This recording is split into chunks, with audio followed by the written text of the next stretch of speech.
apalagi sekarang ini kan anak-anak itu banyak berinteraksi di dunia maya ya. Ini perlindungan anak di dunia maya ini seperti apa? Itu pasti bagaimanapun keluarga adalah garda terdepan ya, untuk mewujudkan lingkungan yang ramah anak. Jadi makanya saya mengangkat tema ini. Nah, jadi dari penggunaan gadget yang dan juga orang tua yang membiarkan anak-anaknya bermain gadget itu terlihat dari fenomena ini menunjukkan ya kecakapan literasi digital orang tua itu masih minim yang mengakibatkan penyalahgunaan internet oleh anak-anaknya. Nah, inilah perlu orang tua mengetahui apa itu literasi digital. Ya. Nah, ini ada beberapa definisi ya literasi digital, dan ini sering juga disampaikan di webinar ini. Nah, jadi bisa dibaca, tapi saya baca yang pertama saja adalah kemampuan untuk menggunakan teknologi digital, perangkat komunikasi, dan jaringan internet untuk mencari, mengevaluasi, memanfaatkan, dan menciptakan informasi. Kemudian ada pengertian selanjutnya adalah kemampuan untuk memahami dan menggunakan berbagai format dari berbagai sumber yang disajikan melalui komputer.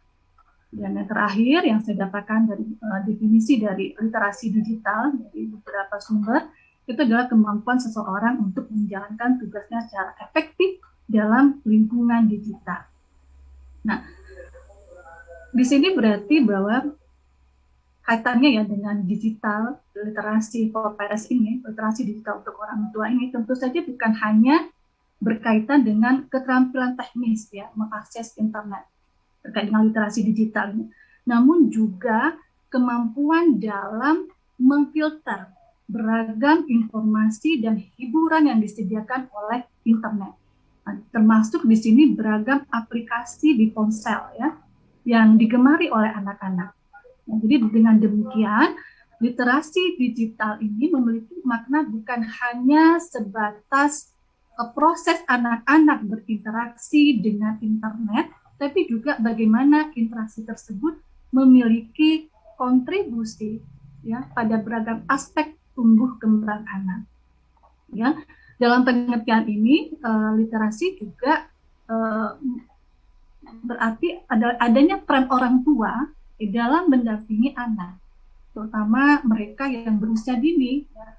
Karena anak yang usia dini sekarang yang menentukan juga generasi kita, bagaimana masa depan bangsa kita yang akan datang. Ya, jadi interaksi anak dengan internet dan juga interaksi orang tua dengan anak dalam pendampingan menggunakan internet idealnya merupakan suatu proses yang simultan ya, yang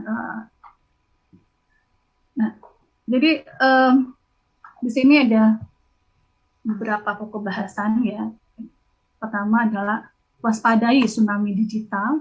Kemudian saya akan juga menjelaskan bagaimana karakteristik generasi digital ya, dan kemudian bagaimana kekuatan digital pada anak dan remaja yang laksana ibarat pisau ya bermata dua. Kemudian apa saja tantangan orang tua di era digital? Bagaimana pola pengasuhan orang tua dalam mendidik anak ya, dan apa saja aplikasi kontrol orang tua yang dapat digunakan ya agar anak ini aman menggunakan media digital, aman berinternet. Nah, jadi, nah ini harus kita waspadai ya, tsunami digital. Ya.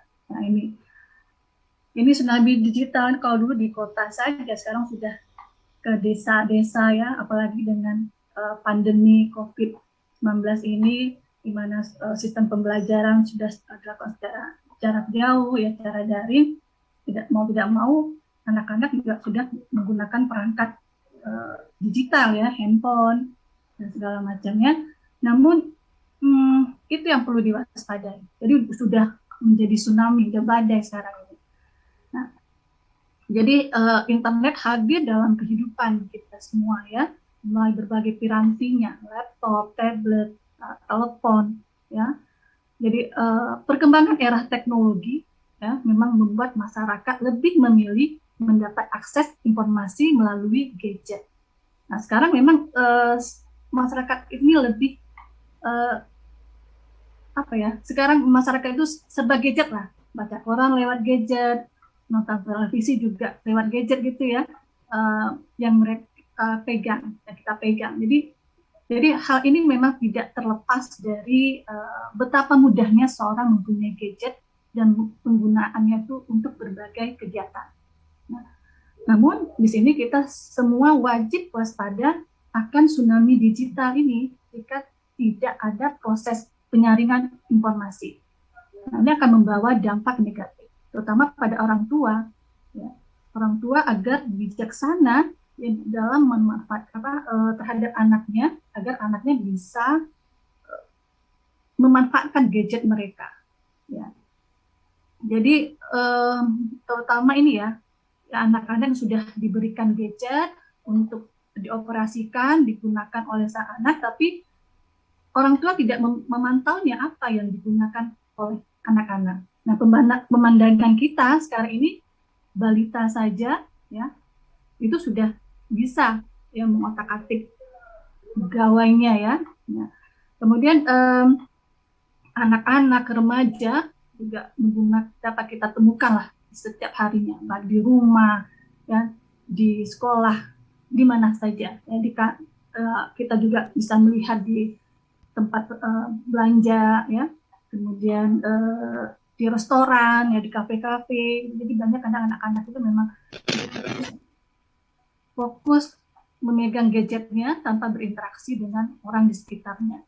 Jadi ini ya memang waspada juga tsunami digital ini. Tadi ya, kekuatannya itu memang internet ini, penggunaan gadget ini bisa bermata dua, ada dampak positif dan dampak negatifnya. Jadi penggunaan gadget ini menjauhkan yang dekat, ya, mendekatkan yang jauh. Nah itu yang, ya.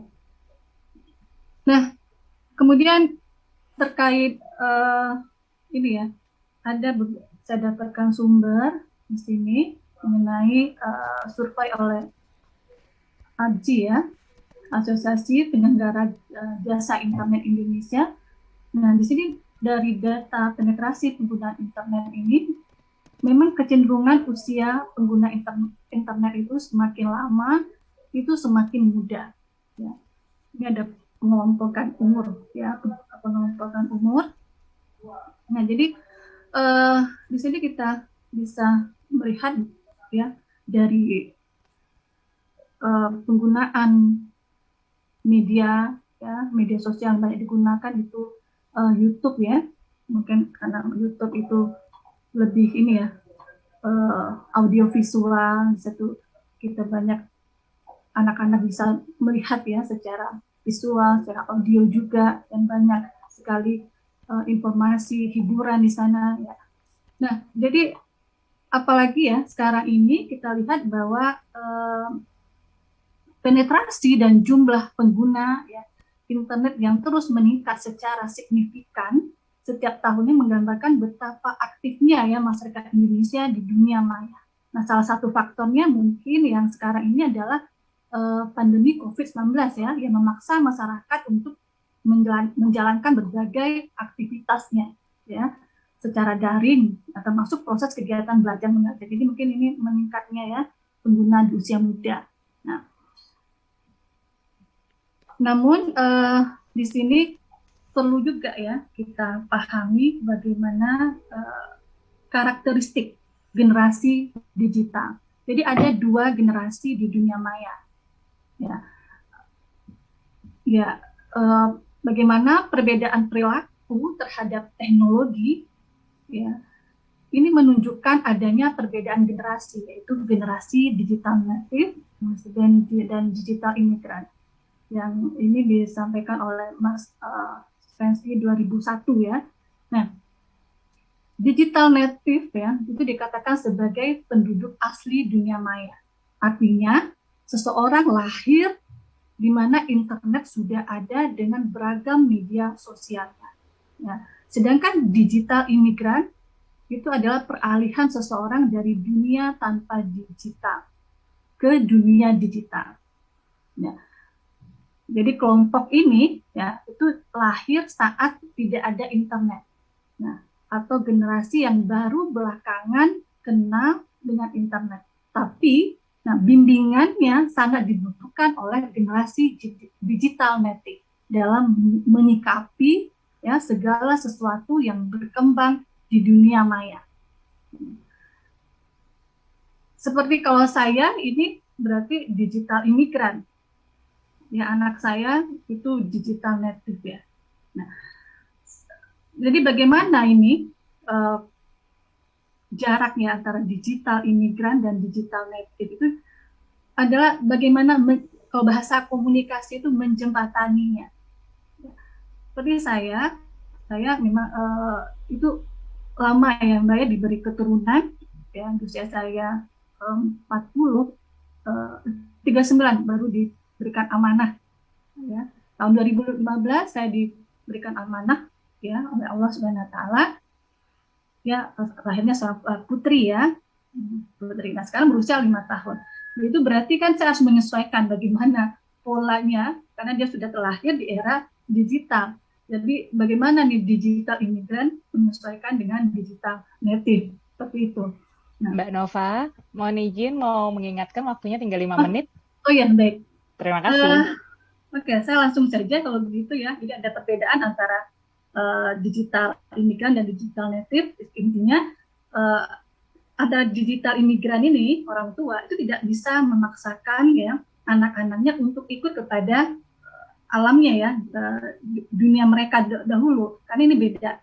Jadi sekarang bagaimana orang tua itu menjembataninya dan terus belajar. Nah ini tantangan orang tua di era digital ya. Jadi di era digital ini orang tua banyak yang bingung ya, culture shock. Ya, saya harus bagaimana nih? Gitu. Anak-anak saya sudah pintar menggunakan gadget. Apa yang mereka lihat? Saya harus mesti bagaimana? Nah, itu yang pertanyaan-pertanyaan dari tantangan ya untuk orang tua di era digital ini. Nah, intinya karena adanya banyak kita lihat adanya dampak positif dan juga dampak negatif. Jadi intinya dalam penggunaan internet ini tergantung kepada bagaimana orang tua menyikapinya. Kalau misalnya dia katakan penggunaan media digital ini oleh anak-anak yang negatif, memang jadinya negatif. Tapi kalau positif ya positif. Intinya itu perlu adanya pantauan. Nah ini beberapa pola pengasuhan bagi orang tua yang baik ya. Pertama, perkuat komunikasi dengan anak. Nah ini pola ya, pola. Nah, jadi menjadi kita harus adanya komunikasi, luangkan waktu untuk berkomunikasi dengan anak. Ya, jaga komunikasi dengan anak agar anak dapat tercapai hubungan yang baik antara orang tua dan anak ini. Jadi melakukan komunikasi efektif. Kesibukan yang berbeda antara anak dan orang tua kadang berakibat kita jarang berkomunikasi dengan anak kita. Jadi luangkan waktu kita untuk berkomunikasi dengan anak. Ya, dan jalanlah komunikasi interpersonal yang baik ya, yang di situ adanya keterbukaan, adanya sikap positif orang tua terhadap anak, bagaimana anak memberikan orang tua memberikan dukungan kepada anaknya ya terkait dalam penggunaan digital ini ya, penggunaan media sosial ini. Kemudian bekali diri, ini kan bekali diri dengan terus belajar. Jadi orang tua harus terus belajar sehingga dapat mendampingi anaknya mengakses internet. Orang tua harus serba ahli, ahli dari tumbuh kembang anak, ahli dalam parenting, yang serta ahli dalam hal teknologi, sehingga kita sebagai orang tua mampu mengawasi secara bijak. Nah ini ada beberapa ya sumber rujukan untuk orang tua mengetahui bagaimana pengasuhan di era digital ini ya. Ada posi.org, ada internet sehat ya. Nah, kemudian selanjutnya gunakan aplikasi parental control ya. Nah, ini untuk membantu orang tua mengawasi aktivitas anak di internet, mengatur waktu penggunaan gawai setiap harinya, melakukan proses filtering ya, konten-konten negatif, melihat aplikasi yang digunakan dan orang tua juga harus mengetahui cara mengaktifkan fitur-fitur ya pengamanan di beberapa aplikasi ya seperti fitur pencarian aman di Google, fitur mode terbatas di YouTube dan sebagainya. Ini banyak ya, ada kontrol orang tua terhadap KROHA, ya, Kids Place Parental Control, Kidstel, banyak lagi ya di Play Store. Nah, ini kali waktunya tidak cukup ya. Intinya begitu orang tua gunakan aplikasi parental control, kemudian buat aturan ya dasar terkait internet di rumah ya dengan melibatkan anak. Jadi disepakati, disepakati aturan-aturan seperti apa, pola asuh yang sama, adanya kesamaan dalam hal ini baik kapan bermain gadget, punishment-nya apa, dan reward-nya seperti apa, dan lainnya. Jadi orang tua juga harus terlibat dalam tumbuh kembang anak. Jadi anak kita harus memiliki aturan, visi dan misi yang sama antara kita, orang tua dan anak. Ya. Kemudian menjadi teman yang menjadi teman dan ikuti anak di media sosial. Ya. Jadi di sini jadilah followers anak. Ya. Kita ikut saja apa akun-akunnya ya. Jadi kita bisa memantaunya. Kemudian jelajahi, ya, berbagi dan rayakan bersama. Jadi di sini bagaimana orang tua dan anak itu melakukan aktivitas bersama dengan mengetahui minat-minat anak. Jadi anak pasti akan senang ketika orang tua ikut mendampingi ya, bermain bersama itu. Kemudian yang terakhir ini ya, jadilah teladan yang baik, ya, jadilah panutan digital yang baik, menjadi role model yang baik. Nah, jadi kecenderungan anak itu adalah imitasi dari orang-orang yang ada di sekitarnya, apalagi anak-anak usia dini. Jadi karena pula orang tua malah sukanya melihat konten-konten yang negatif ya, itu jadi memproduksi konten positif dan produktif bersama, ya. Kemudian berpartisipasi dalam kegiatan-kegiatan produktif ya terkait media digital, berkolaborasi menciptakan konten digital. Nah, jadi itu Baik. 5 langkah ya, Mbak Gedi ya. Baik, Bu. Intinya dalam literasi digital untuk orang tua, keluarga hebat itu keluarga terlibat. Yang terlibat. Baik, terima kasih Mbak Nova Yohana untuk pemaparannya. Penting sekali ini tentang digital literacy for parents, suitable and safe internet for minors and teens. Karena remaja sekarang banyak yang kadang kita nggak terkontrol ya, seperti apa gitu. Tapi semoga dengan pemaparan juga dari Pak tadi, orang tuanya aware, remajanya juga semakin baik dalam menggunakan internet yang aman. Terima kasih Mbak Nova Yohana untuk pemaparannya. Kepada teman-teman yang mau memberikan pertanyaan kepada narasumber kita, silahkan di kolom chat bisa mulai memberikan pertanyaan, ditujukan kepada siapa pertanyaannya, lalu silakan diberikan pertanyaannya, nanti di akhir acara kita akan bacakan 10 penanya terbaik dan juga akan mendapatkan e-voucher Imani sebesar 100.000 masing-masing. Dan jangan lupa ya, registrasi online-nya diisi lagi ya, bagi yang belum. Oke, kita akan ke key opinion leader kita bersama Mbak Sri Ayu Wahyuni. Halo Mbak Sri. Halo Kak Gebi. Hai, luar biasa ya pembahasan kita hari ini ya.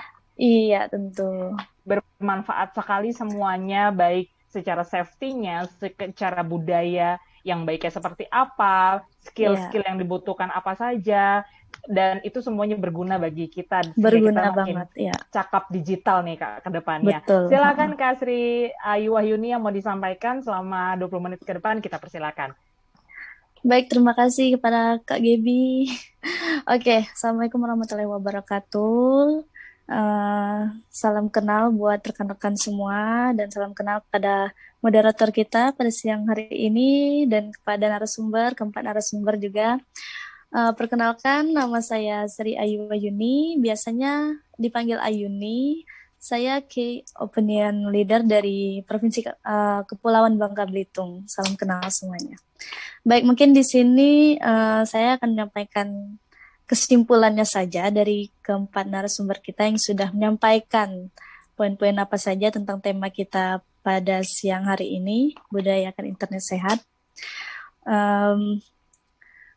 Terkait Indonesia makin cakap digital, dengan tema kita tadi, budayakan internet sehat, mungkin buat masyarakat juga tahu apa itu internet. Istilah dari internet. Internet ialah jaringan yang terhubung atau saling terhubung di seluruh Indonesia. Mungkin tanpa internet mungkin kadang untuk di zaman sekarang ya, kalau misalkan kita nggak ada kuota internet pasti bingung tuh, apalagi para remaja Indonesia nih. Iya nggak Kak Gaby, bener ya? Betul sekali ya. Kadang nggak cuma teman-teman sih, saya juga seperti itu sekarang. Kalau misalkan kuota saya habis nih, aduh, mau ngapain ya? Nggak tahu gitu mau ngapain gitu kan, karena nggak ada kuotanya tadi kan, bingung mau ngapain. Kalau misalkan ada kuotanya, sering buka Instagram, Facebook, Twitter, apalagi yang sekarang makin maraknya itu TikTok, aplikasi TikTok. Nah, itu pasti para remaja ini, aduh, udah lihai ya menggunakan TikTok ya, buat para remaja Indonesia. Nah, tanpa internet, kita tidak bisa menggunakan Instagram, WhatsApp, Facebook, dan lainnya. Itu pasti bingung gitu. Aduh, mau ngapain gitu kan. Nggak ada internet, nggak ada kuota gitu kan. Nggak bisa video call sama teman, nggak bisa video call sama keluarga misalkan kan. Jadi internet itu memang sangat berpengaruh sekali di kalangan masyarakat Indonesia, apalagi para pelajar dan para kalangan kaum milenial. Ada pula dampak negatif yang sering mungkin ditimbulkan di internet. Seperti tadi sudah dijelaskan mungkin sama Kak Jody, ada pornografi. Ini pornografi mungkin sering kali kita temukan di situs internet, di Instagram juga banyak, di Google misalkan, di YouTube, dan itu mungkin sangat-sangat konten yang tidak tidak bermanfaat ya maksudnya. Tapi seringkali mungkin remaja Indonesia kepo gitu kan, istilahnya kepo gitu. Ini link apa sih? Seringkali itu mungkin teman-teman juga dapetin link dari teman-teman dan langsung ini apa nih woi gitu misalkan kan, nanti dibuka langsung link itu, waduh bahaya. Jadi harus jauh-jauh ya dengan situs seperti itu ya. Nah, terus ada juga mungkin persebaran informasi palsu, informasi palsu, misalkan buat para ibu-ibu di rumah, bapak-bapak di rumah mungkin seringkali terlibat dengan informasi-informasi yang belum jelas, belum diketahui dari mana asalnya, tapi mungkin sebagian langsung percaya seperti itu kan, langsung ya seperti itu. Terus ini link apa ya misalkan, ini beritanya benar gak sih? Ini beritanya dari mana nih? Benar gak sih seperti itu? Tapi sebagian warga Indonesia mungkin langsung nanggepinnya itu percaya gitu. Oh jadi seperti ini ya informasinya. Padahal informasi tersebut belum diketahui benar atau tidaknya. Jadi buat ibu-ibu atau bapak-bapak mungkin lebih bertanya atau menggali informasi lagi, betul atau tidaknya informasi tersebut. Nah, terus mungkin ada terjadinya mungkin sering ya di kalangan masyarakat terjadinya penipuan, apalagi kasusnya seperti di Oloshop seperti itu kan, di Instagram juga atau di Facebook juga banyak sepertinya.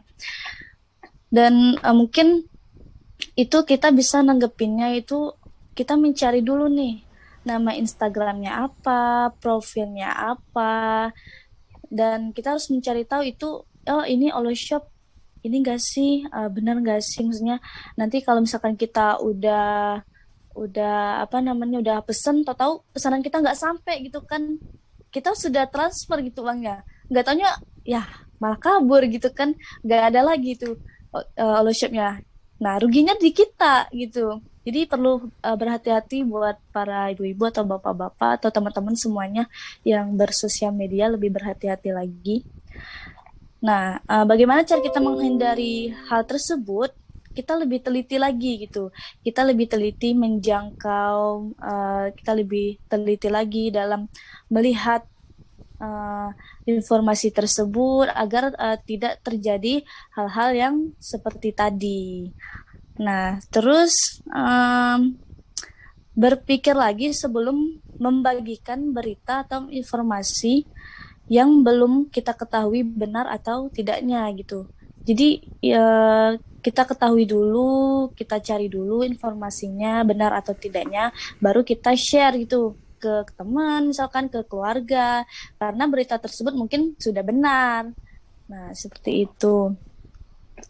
Nah, selanjutnya tadi mungkin sudah dibicarakan juga, sudah dijelaskan juga sama Pak Andi. Halo Pak Andi, ketemu lagi kita Pak Andi.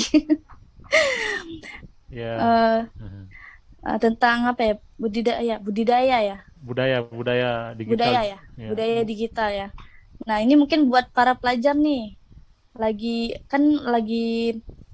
social distancing gitu kan, mungkin bisa belajar mengetahui apa aja sih budaya-budaya warga negara Indonesia gitu. Bisa kita cari di Google, di YouTube, dan yang lainnya. Dan memang mungkin teman-teman semua ya bisa menggunakan internet secara baik dan tentunya selalu membagikan informasi yang positif juga. Mungkin seperti itu dari aku, Kak Gaby. Singkat saja.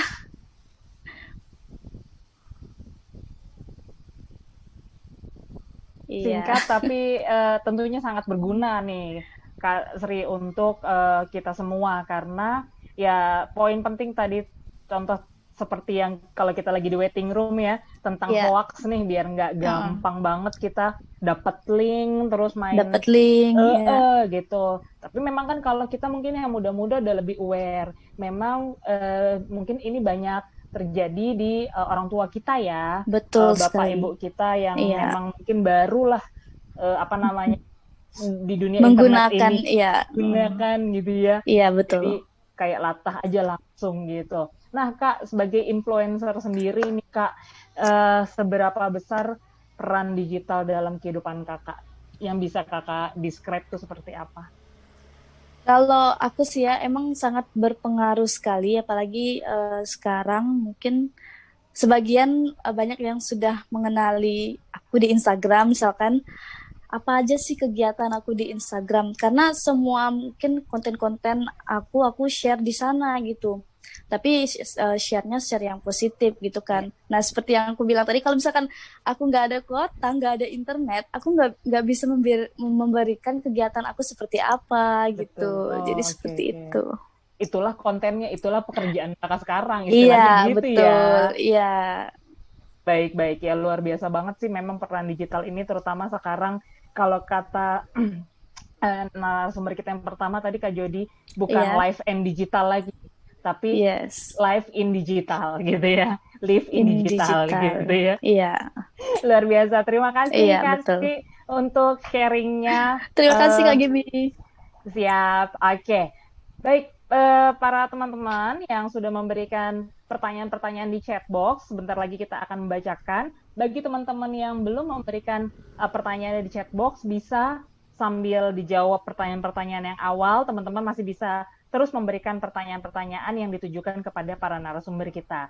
Baik, saya akan membacakan pertanyaan-pertanyaan yang sudah masuk dan kita sudah pilih bacakan.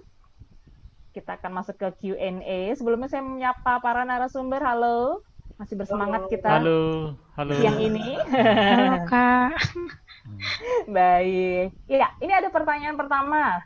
Langsung nih untuk Kak Jody dulu nih, karena narasumber pertama kita juga ya. Hampir aja. Hampir apa tuh, Kak? Tadi aku sempat mati laptop aku, ternyata lupa dicolok di cas. Untung keburu masuk lagi. Tindakan gercep. Itu gercep itu adalah hari-hari di zaman digital sekarang ya. Iya. Colokan ya. Kelihatannya aja tenang, padahal tadi sebenarnya panik banget. Panik banget. Jangan sampai terputus gitu. Kak Jody, ada 2 pertanyaan nih untuk Kak Jody dari teman-teman. Yang pertama aku bacakan dulu, nanti bisa langsung dijawab ya Kak Jody ya. Dari Mita Novi Yuningsih.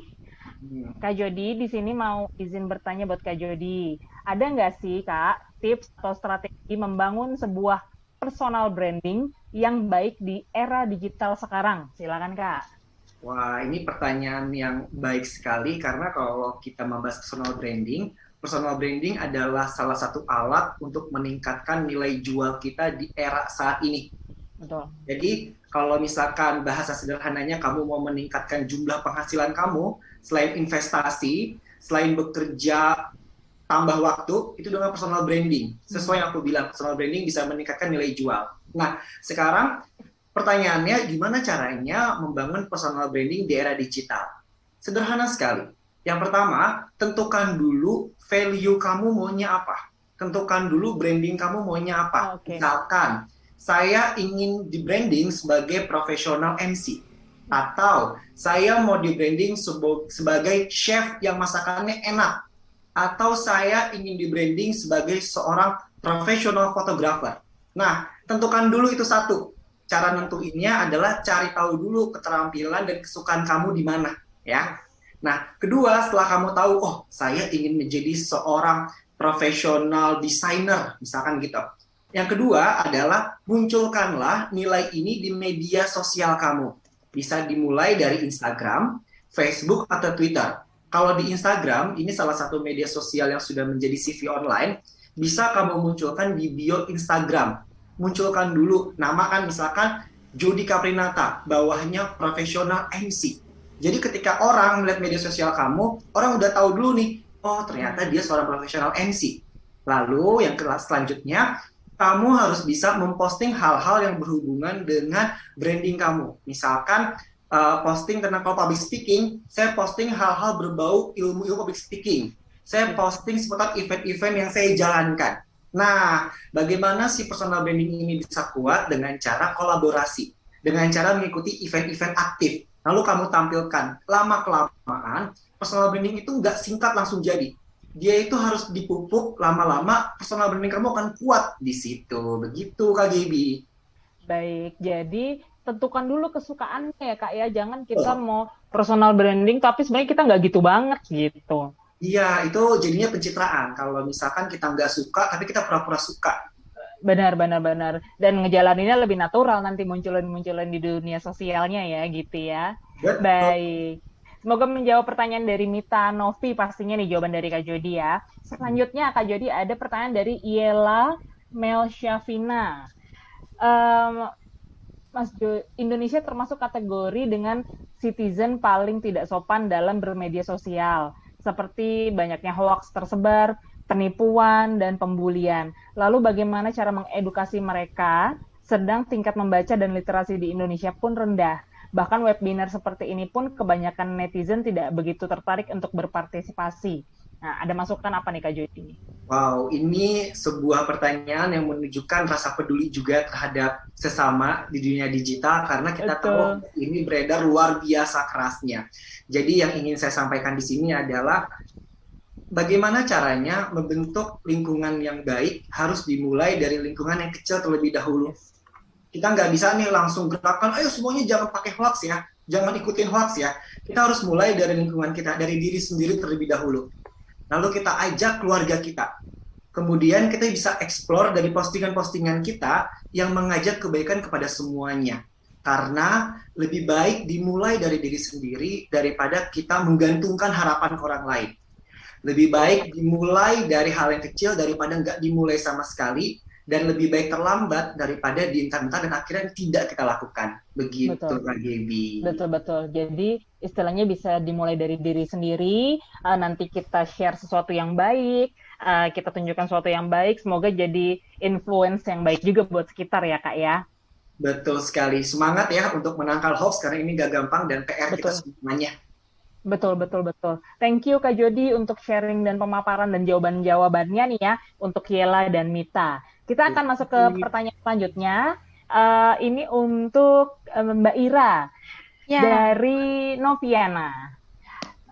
Mbak Ira mau tanya, apa aja faktor kerusakan umum pada hardware? Kerusakan umum pada hardware pertama Mbak, mungkin kita kurang merawat ya. Sembarangan. Kadang kebiasaan tuh Mbak, keyboard kita letakin di atasnya ada buku. Pernah. Ya kan? Kadang kita naruh gelas air dekat komputer, itu juga mempengaruhi kerusakan hardware. Seperti itu. Mungkin kemudian kita juga jarang merawat nih Mbak, debu-debu, kita jarang kurang dikuas-kuasin itu loh. Iya, Nah, itu juga mempengaruhi sih Oke, untuk hardware. oke. Kalau yang air di dekat komputer itu gimana? Maksudnya takut tumpah gitu, Kak? Bener. Contoh gini, Mbak. Oh. Mbak, ini kita minum air, es. Es itu kan di gelas juga ada tumpahan lelehannya kan, di gelas tuh dinding-dindingnya tuh. Nah, jangan pernah deketin gelas itu di dekat komputer atau laptop. Nggak boleh itu. Oh, oke. Langsung ngecek nih sebelah apa nih. Takutnya gitu kebiasaan kan, karena kita sambil ngerjain tugas atau apa tuh kan, sambil minum nih, minumnya diletakin aja di dekat laptop, di dekat komputer. Padahal minuman kita ada esnya, jadi cair. Luber dia, betul. Itu mempengaruhi juga sih. Iya, betul. Berarti ya memang harus menjaga sekeliling si hardware kita itu ada apa aja, dan ya kebersihannya terutama ya, Kak ya. Bener, Mbak. Betul. Oke, terima kasih Kak Ira jawabannya untuk Noviana. Selanjutnya ada pertanyaan lagi nih Kak Ira. Iya. Dari Asmunip, Universitas Riau. Bagaimanakah menentukan antivirus yang tidak berbahaya bagi komputer kita? Kan sangat dibutuhkan sekali antivirus software karena banyak peretas terhadap data di komputer kita melalui aplikasi maupun perangkat yang tersambung dengan komputer kita. Mohon penjelasannya. Terima kasih. Benar, Mbak. Jadi Mbak gini, kita bisa memanfaatkan pertama fitur-fitur antivirus dari operasi sistemnya nih, contoh di Windows atau maupun Mac. Mereka udah punya antivirus bawaan tersendiri, Mbak. Tanpa harus kita menginstal antivirus di luar atau tambahan. Yes. Terus kalau teman-teman ingin menggunakan antivirus tambahan, diusahakan kalau emang ada biaya pakai antivirus berbayar. Seperti itu, Mbak. Karena yang namanya barang gratisan, barang-barang bajakan pasti membawa dampak. Betul. Nah, kalau antivirus berbayar ini kan ya lebih aman ya gitu ya, Kak ya? Iya, lebih aman, lebih protect, dan kita ya harus siap biaya kurang lebih seperti itu. Betul. Contoh-contohnya pun ada banyak sih untuk yang berbayar. Ada Kaspersky Sky Internet Security. Itu yang saya tahu kisaran harganya 299.000 sampai dengan 3 juta lebih. Untuk waktunya, Kak? Untuk rentan waktunya, nah itu mungkin kita cari tahu sama-sama sih, Mbak. Yang saya tahu hanya kisaran harganya. Beda-beda juga ya, Kak ya, setiap antivirus ya. Iya. Baik. Oke, Kak Ira, thank you banget info-infonya. Nanti teman-teman mungkin bisa lanjut searching lagi ya untuk varian-varian antivirusnya ya. Baik, thank you Kak Ira. Sama-sama. Baik, selanjutnya kita ada beberapa pertanyaan lagi nih, masih ada. Saya akan menuju ke Ibu Nova dulu ya. Ibu Nova Yohana. Ini ada pertanyaan dari Fajriani Ananda, Universitas Riau nih, Bu. Oh iya, Mbak. Ya, baik. Bu, pertanyaan seperti ini. Saya tertarik dengan tema Ibu Nova bahas terkait digital literasi for parents. Bagaimana trik menggunakan internet yang aman sesuai sesuai usia anak. Tidak bisa dipungkiri banyak anak di bawah 13 tahun yang memiliki akun media sosial seperti Facebook, Instagram, TikTok, dan sebagainya. Padahal aplikasi tersebut biasanya mensyaratkan batas usia minimal tertentu. Tetapi anak-anak mampu untuk mengakali proses pendaftarannya, registrasinya. Gimana ini, Bu, kira-kira? Ya, baik Mbak Gaby ya, terima kasih. Ya. Saya akan coba menjawab pertanyaan dari Bu Riri ya. Intinya bagaimana cara kita untuk melindungi informasi anak yang bisa orang tua lakukan ya. Pertama, kita harus lindungi identitas digital anak. Ya, ajari anak ya, cara untuk membuat sandi yang kuat dan tidak mudah ditebak. Ya. Jadi hindari sandi yang sederhana yang menggunakan nama, tanggal lahir, atau bahkan karakter kartun favoritnya yang buat anak-anak gitu kan. Kemudian sebaiknya selalu gunakan platform yang sudah punya reputasi yang baik terkait keamanan pengguna. Misalnya kalau kita menggunakan layanan email seperti Gmail, nah kita akan otomatis akan mendapatkan filter pengaman yang dapat mendeteksi ya email dan mencegah 99% ya serangan, bahkan phishing ya, bahkan sebelum sampai pada kotak masuk. Nah, kemudian ketahui juga dengan siapa anak ini berkomunikasi. Dicoba ajak bicara anak tentang game yang dia mainkan atau video yang dia tonton serta orang-orang yang ditemuinya. Jadi ketahui dengan siapa anak ini berkomunikasi dengan media yang alat yang mereka gunakan, ya, aplikasi yang mereka gunakan. Nah, kemudian tunjukkan aplikasi atau konten ya yang sesuai dengan usia anak, ya. Nah, tadi saya sudah menyampaikan juga ya beberapa fitur yang bisa, karena waktu yang terbatas, beberapa fitur yang bisa orang tua, ibu atau keluarga ya untuk menunjang keamanan dengan konten yang sesuai dengan usia anak. Ya, ada Safe Shelf di Google ya, aktifkan Safe Shelf di Google untuk membantu memfilter konten eksplisit ya. Kemudian kelola perangkat anak dengan membuat akun Google dengan menggunakan Family Link. Itu banyak ya.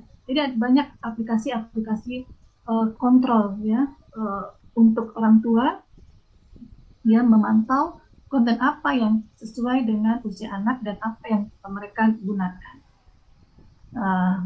Menurut saya seperti itu, Mbak Gaby. Baik Bu. Ini juga ya kan baik juga ada sekarang fitur Family Link ini ya Bu ya. Ya. Jadi bisa terkontrol gitu ya kegiatan anak di dunia digital ya. Iya. Ya, betul. Baik, ini semoga menjawab pertanyaan terutama tadi tentang Family Link ini ya untuk bisa terkontrol kegiatan anak di dunia digital. Bu Nova, ada satu pertanyaan lagi dari Fitri Universitas Riau, bagaimana cara mengatasi dan menangani anak yang sudah kecanduan dengan gadget dikarenakan kondisi orang tua yang keduanya sama-sama bekerja? Silakan Bu. Ya, saya juga ini ya Mbak ya. Saya dua-duanya bekerja ya, saya dan suami bekerja. Pada awal-awalnya saya anak ini karena sibuk bekerja ini sebelum pembelajaran online ya. Kalau sekarang kan saya lebih banyak di rumah ya, bekerjanya di rumah, ngajar daring gitu kan. Lalu saya memang anak ini saya dengan tantenya di rumah. Jadi tantenya mengajarkan ya anak saya macam-macam lah diajarkannya sampai anak saya itu kecanduan gitu. Nah, cara saya bagaimana anak itu tidak kecanduan ya menggunakan gadget ini, saya membuat kegiatan ya atau membuat pilihan alternatif.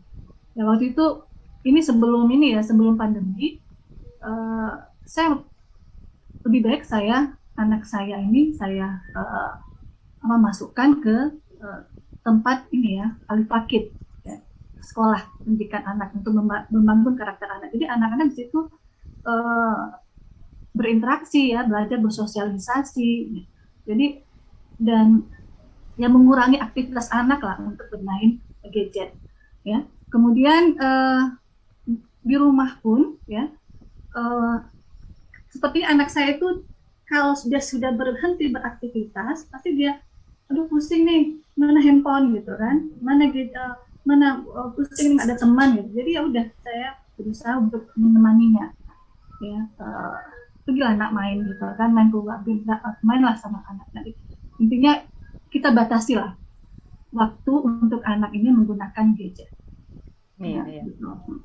Beri jadwalnya. Gitu. Dan coba buat alternatif kegiatan lain gitu ya Bu ya untuk anak ya baik. Oke, terima kasih Bu Nova untuk tips and triknya ya dalam mengatasi kecanduan gadget pada anak. Semoga berguna bagi kita semuanya pasti ya. Baik, terima kasih Bu Nova. Selanjutnya saya akan ke Kak Andi Maslan. Ada 2 pertanyaan juga untuk Kak Andi Maslan. Saya bacakan dulu ya untuk Kak Andi. Iya, Mbak. Oke, dari Eka Ramadhani nih Kak Andi. Apa saja yang dapat dilakukan anak milenial zaman sekarang agar bisa memperkenalkan budaya dalam negeri yang belum terekspos ke mancanegara dengan media digital tapi tetap ada unsur modernnya? Silakan Kak. Oh iya. Ya, jadi yang dilakukan anak milenial ya zaman sekarang ya. Bagaimana agar memperkenalkan budayanya ke luar negeri bahkan atau di dalam negeri. Ya tentu untuk memperkenalkan budaya kita dengan menggunakan literasi digital, ya pertama kali kan kita harus kenal dulu budaya kita masing-masing, gitu ya. Jadi kita harus kenal dulu budaya kita. Nah, kalau kita sudah kenal budaya kita sendiri, ya nanti akan kita menggunakan literasi nih. Bagaimana caranya ya? Yang kedua, kalau sudah kenal, barulah kita mulai menulis misalkan di blog-blog atau di internet tentang budaya kita, ya gitu kan? Karena kita sudah kenal. Jadi pertama ya kita kenal dulu budaya kita. Yang kedua adalah ya kita membuat informasi tentang budaya kita di media sosial ataupun di internet atau buat blog sendiri gitu ya.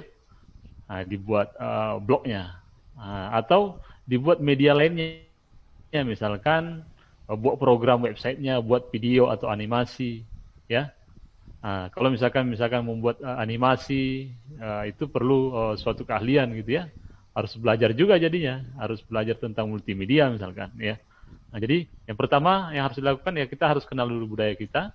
Ya. Yang kedua kita menuliskan tentang budaya kita di media internet ataupun kita buatkan programnya gitu ya. Okay. Atau buat animasinya. Seperti itu Mbak Gaby. Baik. Jadi ya kita kenali aja, cari-cari fotonya, videonya mungkin ya. Ya. Jadi ya udah kita publish aja untuk memperkenalkan. Akhirnya dipublish gitu ya. Baik, thank you Kak Andi untuk penjelasannya. Satu lagi nih Kak Andi, ada pertanyaan dari Eti Apriani. Bagaimana pendapat dari Bapak Andi Maslan mengenai kontribusi pemuda yang seharusnya bisa mengenalkan budaya di daerahnya, namun di zaman seperti ini malah banyak pemuda yang tidak peduli akan hal itu. Jadi apakah tips dari Bapak mengenai membangun keinginan pemuda untuk bisa berkolaborasi dan memanfaatkan teknologi sebagai wadah untuk bisa memperkenalkan budaya kita daripada menggunakannya untuk hal yang buruk seperti bullying dan lain-lain. Silakan Pak. Iya. Jadi pemuda yang di mana tadi ya mungkin ya? Mungkin di daerahnya gitu ya. Iya, seharusnya pemuda itu ikut kegiatan hari ini gitu ya, kegiatan kita hari ini. Jadi untuk menciptakan hal-hal yang positif bagi anak muda, tentu kita harus mengenal yang saya sampaikan tadi, ada 5 komponen literasi ya, 5 atau 6 tadi. Jadi komponen literasi ya kita harus paham tentang literasi dini namanya ya. Iya. Terus literasi dasar, terus literasi perpustakaan, apalagi tadi literasi medianya, literasi teknologi, literasi visual. Kalau anak muda paham tentang itu ya dia pasti memanfaatkan hal-hal yang sifatnya positif, yang membangun daerahnya, yang memperkenalkan daerahnya, budaya daerahnya seperti itu. Yeah. Ya, jadi dia harus paham tentang komponen literasi itu tadi. Betul. Yang Kak Andi sudah jelaskan tadi ya. Iya. Baik. Terima kasih Kak Andi untuk jawabannya dan semua narasumber juga key opinion leader kita yang sudah memaparkan, sharing tentang hal-hal baik untuk dapat mencapai literasi digital dan membawa Indonesia makin cakep digital tentunya ya, seperti hashtag acara kita. Baik, kita sudah di penghujung acara. Sebelumnya saya akan membacakan list pemenang untuk voucher 100.000 e-money. Saya akan bacakan list pemenangnya. Namun sebelumnya semoga semuanya sudah mengisi registrasinya ya, karena ini untuk kepentingan teman-teman semuanya juga. Baik, list pemenang yang akan mendapatkan voucher 100.000 e-money. Yang pertama adalah Noviana, lalu Mita Novi Yuningsi, lalu Fajriani Ananda, Asmunir, Yela Mel Syafina, lalu Syafira Keiko, lalu Eti Apriani, lalu Zahara Fona, lalu Eka Ramadhani, dan yang terakhir adalah Fitri. Selamat untuk rekan-rekan yang mendapatkan voucher e-money masing-masing 100.000. Terima kasih untuk pertanyaan-pertanyaannya, karena ini pasti menjadi masukan yang baik juga untuk semua yang ada di Zoom ini. Baik, untuk mengakhiri acara, kita mau foto bersama dulu. Pada setiap narasumber, boleh kita open cam, dan teman-teman yang sudah ada di Zoom, kita juga mau open cam, karena kita akan foto bersama. Nanti saya akan pandu, kita foto bersama dengan dua gaya, asik dua gaya ya. Sudah semua, ini saya tunggu dulu ya, teman-teman yang mungkin belum membuka kameranya, boleh buka sebentar. Cantik dan ganteng semuanya sudah bersama. Baik, Kita akan foto bersama. Yang pertama, gayanya masih biasa dulu saja ya, gaya formal. Saya hitungan ketiga. 1, 2, 3. Baik, sudah diambil ya teman-teman operator, aman. Oke, selanjutnya gaya kedua kita boleh kepalkan tangan seperti ini. Kita akan foto bersama dengan gaya kepalkan tangan seperti ini. Siap. Baik, saya pandu. 1, 2, 3. Cekrek. Oke. Terima kasih untuk semua narasumber, key opinion leader kita hari ini, dan semua teman-teman yang sudah bergabung di Zoom, teman-teman operator yang bertugas. Terima kasih. Tentunya harapan kita adalah seperti hashtag kita untuk acara ini, makin cakap digital. Sampai jumpa di Zoom Terima selanjutnya. kasih Mbak Gebi, Terima kasih, terima Mbak kasih. Gebi. Ya, terima kasih Bu Ibu Pak Ira. Adi, Ya, Terima kasih. Nova, Pak Sri, Pak Jody. Pak Jody, Mbak Sri. Ira, Nova, Ya, Ayu, Pak Andi. terima kasih. sampai ketemu. Ya.